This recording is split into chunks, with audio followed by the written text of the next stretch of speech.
Hello students. आज हम पढ़ेंगे प्रॉपर्टीज ऑफ सुपरकंडक्टर। पिछले वीडियो में हमने इसकी दो प्रॉपर्टी पढ़ी थी जो कि थी electrical resistance and effect of magnetic field. तो आज इस वीडियो में हम इसकी तीन और प्रॉपर्टी पढ़ने वाले हैं जो कि मिजनर इफेक्ट है, दूसरी है इम्प्योरिटी इफेक्ट और तीसरी है प्रेशर इफेक्ट। ये क्वेश्चन 2 बार 7 मार्क्स में पूछा जा चुका है। So I hope you are ready with your pen and paper. So without wasting much time, let us start this video. तो सबसे पहले हम मिजनर इफेक्ट देख लेते हैं। अब मिजनर इफेक्ट यानी क्या कि आपने एक सुपर कंडक्टर लिया और ये सुपर कंडक्टर के ऊपर आपने कुछ एक्सटर्नल मैग्नेटिक फील्ड लगाई, H यानी एक्सटर्नल मैग्नेटिक फील्ड लगाई। तो ये सुपर कंडक्टर क्या करेगा, ये जो मैग्नेटिक फील्ड है, एक्सटर्नल मैग्नेटिक फील्ड है, उसका ऑपोज करेगा। यानी ये जो फील्ड लाइन है उसे सुपर कंडक्टर खुद में से पास नहीं होने देगा। इसका मतलब सुपर कंडक्टर के अंदर मैग्नेटिक फील्ड जीरो होगा, यानी यहां से मैग्नेटिक फील्ड लाइन अंदर घुसेगी नहीं, जिससे करके magnetic field inside the super conductor zero के बराबर होगा। अगर हम ऑर्डिनरी कंडक्टर की बात करें जिसका टेम्परेचर क्रिटिकल टेम्परेचर से ज्यादा है, यानी कि रूम टेम्परेचर पे ये है, और तब अगर हम कुछ एक्सटर्नल फील्ड लगा रहे हैं जो यहां पे लगाई थी, जीरो के बराबर नहीं थी, कुछ एक्सटर्नल फील्ड लगा रहे हैं इसके बराबर, तब क्या होगा, तब सारी की सारी फील्ड लाइन ये ऑर्डिनरी कंडक्टर यानी नॉर्मल कंडक्टर में से पास हो जाएगी। जिसका मतलब अब ऑर्डिनरी कंडक्टर के अंदर कुछ वैल्यू होगी मैग्नेटिक फील्ड की जो कि जीरो नहीं है, यानी inside the normal conductor magnetic field value is not equals to zero. यहां से फील्ड लाइन पास हो चुकी है, यानी कुछ मैग्नेटिक फील्ड है और यहां पे कुछ भी मैग्नेटिक फील्ड नहीं है। यानी सुपर कंडक्टर में मिजनर इफेक्ट क्या बताता है, यही बताता है कि सुपर कंडक्टर को अगर एक्सटर्नल फील्ड में रखते हो तो वो सारी फील्ड लाइन को अपोज करेगा, जिससे करके सुपर कंडक्टर के अंदर मैग्नेटिक फील्ड का वैल्यू जीरो के बराबर होगा। कब? जब उसका टेम्परेचर क्रिटिकल टेम्परेचर से कम होगा, तभी तो वो सुपर कंडक्टर बन पाएगा, सुपर कंडक्टर की स्टेट में पहुंच पाएगा। तो अब ये चीज कैसे लिखोगे, तो यहां पे मैंने लिख के रखी है कि when super conductor is placed in external magnetic field, ये रही हमारी एक्सटर्नल मैग्नेटिक फील्ड H, तब क्या होगा, इट अपोजेस, यानी ये it opposes all magnetic field lines from it, oppose कर देगी। ये इफेक्ट को सिंपली हम बोलेंगे मिजनर इफेक्ट। अगर ये super conductor magnetic field line का अपोज कर रहा है, इसका मतलब इसकी जो मैग्नेटिक ससेप्टिबिलिटी है जिसको हम y से रिप्रेजेंट करते हैं वो -1 के बराबर होनी चाहिए। अब ये चीज क्या है ये हम देखेंगे, पहले इसे प्रूव कर देते हैं। ये जो टॉपिक है इसमें आपको इसका डेरिवेशन करना है। तो हमने क्या बोल दिया कि सारी मैग्नेटिक फील्ड लाइन का अपोज कर रहा है ये सुपर कंडक्टर। इसका मतलब क्या हुआ, इसकी जो मैग्नेटिक ससेप्टिबिलिटी है y वो -1 के बराबर है। ये क्या है, सारी चीजें हम समझ लेंगे, ठीक है। तो अब हम ये प्रूव करेंगे, मिजनर इफेक्ट समझ में आ गया, अब ये प्रूव करेंगे y इज इक्वल टू -1 है, किसके लिए, सुपर कंडक्टर के लिए। अच्छा, तो उसके लिए हम क्या करेंगे कि हमें पता है कि अगर आप 1 mm क्यूब का वॉल्यूम का एक मटेरियल लो तो उसमें 10⁻29 एटम्स होते हैं, ठीक है। अब अगर एक एटम की बात करें तो एक एटम यानी एक न्यूक्लियस, उसके आसपास एक इलेक्ट्रॉन रिवॉल्व कर रहा है, यानी यहाँ पे इलेक्ट्रॉन मोशन में है, और जब भी इलेक्ट्रॉन मोशन में होते हैं तब करंट प्रोड्यूस होता है। क्यों? क्योंकि हमने पढ़ा था कि flow of electron produces current. अब ये जो करंट है वो कहां कैसे प्रोड्यूस होगा, इलेक्ट्रॉन की मोशन की ऑपोजिट डायरेक्शन में, यानी कि ये डायरेक्शन में करंट प्रोड्यूस होना शुरू हो चुका है। यानी कि ये एटम के आसपास कुछ करंट घूम रहा है।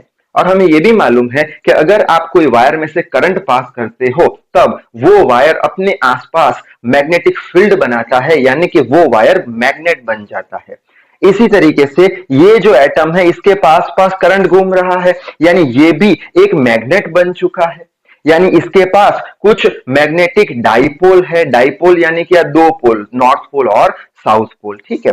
अब इसके पास कुछ मैग्नेटिक डाइपोल है, तो कौन से मैग्नेटिक डाइपोल है, एक तो होता है हमारा एन पोल और एक एस पोल, ठीक है। और ये मैग्नेटिक डाइपोल जो है वो हमेशा S से लेके N की तरफ जाता है। ऐसा कुछ मैग्नेटिक डाइपोल एक एटम के पास है क्योंकि एक एटम मैग्नेट बन चुका है। ठीक है। अच्छा, अब तो हम हमारी इजीनेस के लिए क्या मान लेंगे कि जो हमारा क्रिस्टल है, जो हमारा मटेरियल है, उसके अंदर अब एटम नहीं लेकिन क्या है, मैग्नेटिक डाइपोल मोमेंट M है।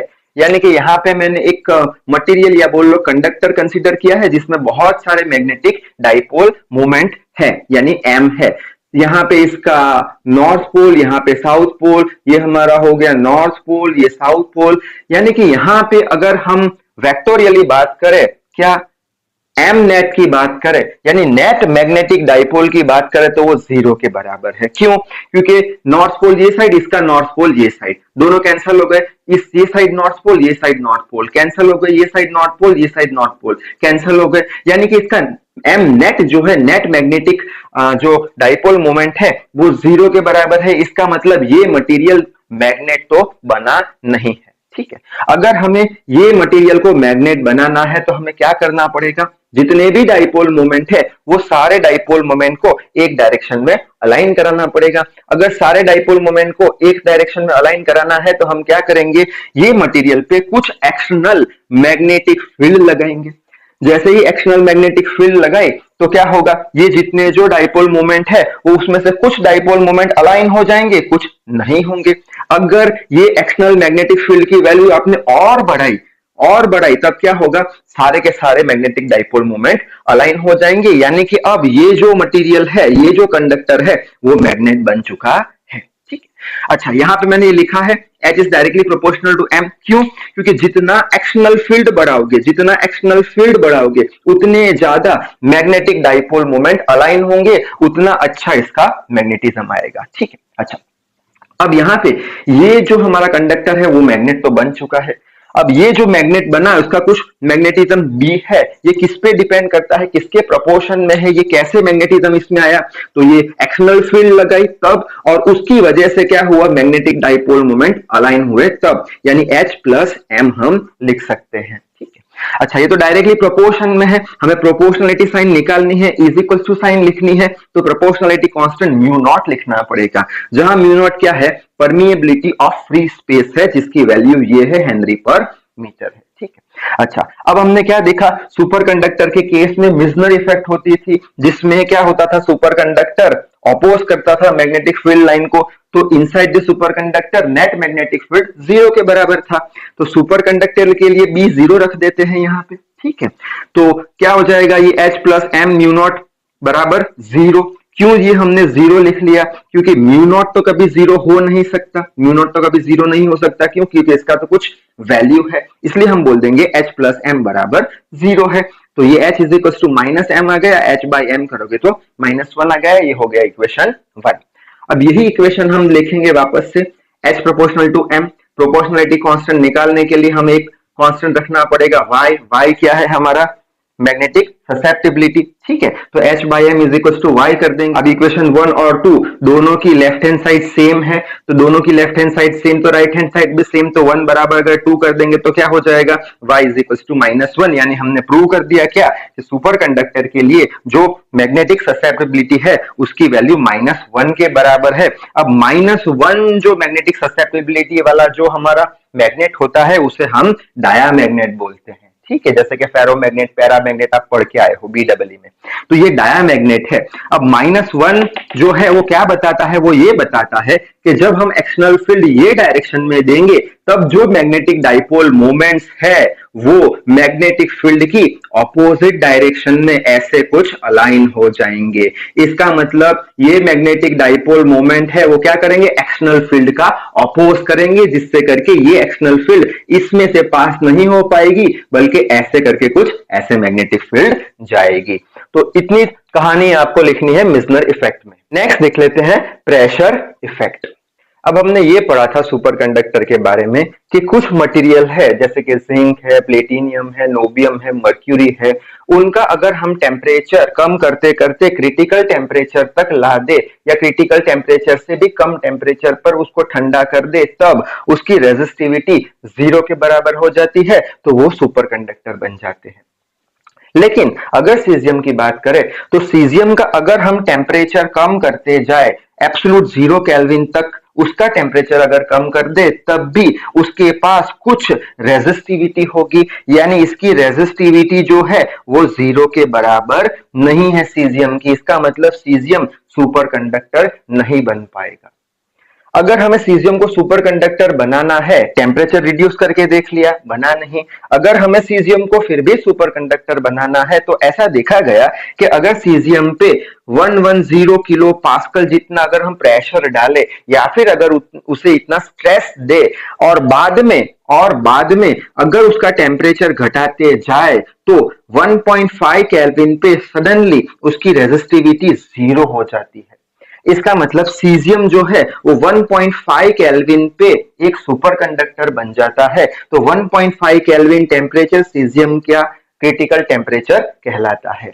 लेकिन अगर हम प्रेशर नहीं देंगे तब वो सुपर कंडक्टर नहीं बन पाएगा। प्रेशर दिया तब 1.5 केल्विन पे सीजियम जो है वो सुपर कंडक्टर बन जाएगा, जिसे हम बोल देंगे प्रेशर इफेक्ट। यानी प्रेशर देने पर ऑर्डिनरी कंडक्टर सुपर कंडक्टर बन जाता है। ठीक है, अब लास्ट देख लेते हैं इंप्योरिटी इफेक्ट। ठीक है, अब इंप्योरिटी इफेक्ट में हम क्या देखने वाले हैं कि हमने एक सुपर कंडक्टर ले लिया, जैसे कि हम बोल दे कि हमने एक मर्क्यूरी ले लिया। ठीक है, अब मर्क्यूरी का टेम्परेचर कम करते करते करते करते हम एक टेम्परेचर पर ले आए 4.2 केल्विन पर। तब क्या हो गया, ये टेम्परेचर पे उसकी रेजिस्टिविटी 0 बन गई, तो ये सुपर कंडक्टर बन गया। ठीक है, अच्छा, अब ये जो सुपर कंडक्टर है उसमें हम क्या डालेंगे, इंप्योरिटी डालेंगे।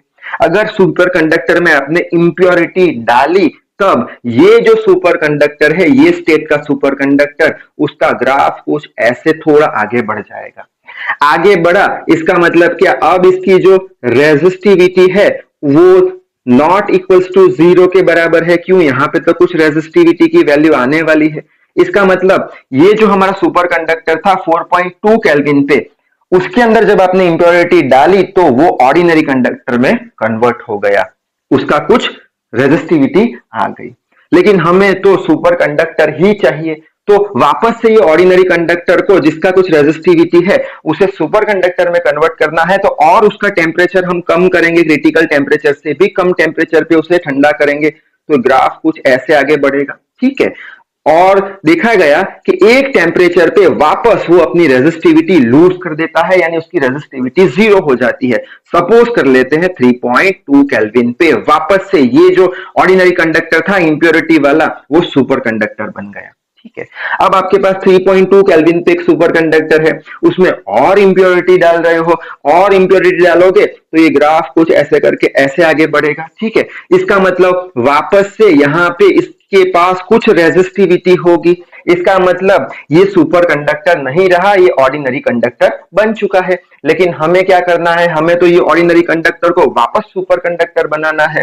तो हम क्या करेंगे, 3.2 केल्विन से और इसका टेम्परेचर घटाएंगे, इसे और ठंडा करेंगे, तो ये ग्राफ कुछ ऐसे जाते जाते जाते यहां तक हम ले गए। ठीक है, सपोज करते हैं 1 केल्विन, यानी कि 1 केल्विन पे वापस से हमारा जो इंप्योरिटी वाला ऑर्डिनरी कंडक्टर था वो अब सुपर कंडक्टर बन चुका है, क्योंकि यहां पे इसकी रेजिस्टिविटी 0 के बराबर हो गई है। ठीक है, अब ये फिनोमिना से हम कंक्लूजन क्या निकाल सकते हैं कि अगर हमें जो सुपर कंडक्टिविटी की प्रॉपर्टी मेंटेन रखनी है इंप्योरिटी डालने के बाद, तब जो क्रिटिकल टेम्परेचर का वैल्यू है वो 0 केल्विन की तरफ शिफ्ट होता जाएगा। ठीक है, ये वाला कौन सा था, हमारा नॉर्मल स्टेट है। ठीक है, और यहां से ये साइड इंप्योरिटी डालते गए तो हमारा जो टेम्परेचर है वो टूवर्ड्स 0 केल्विन की ओर शिफ्ट होता जाएगा, यानी ये कौन सा हो गया, सुपर कंडक्टिंग स्टेट हो गया। ठीक है, तो यहां पे आप ऐसे लिख सकते हो, ऑन इंक्रीजिंग द इंप्योरिटी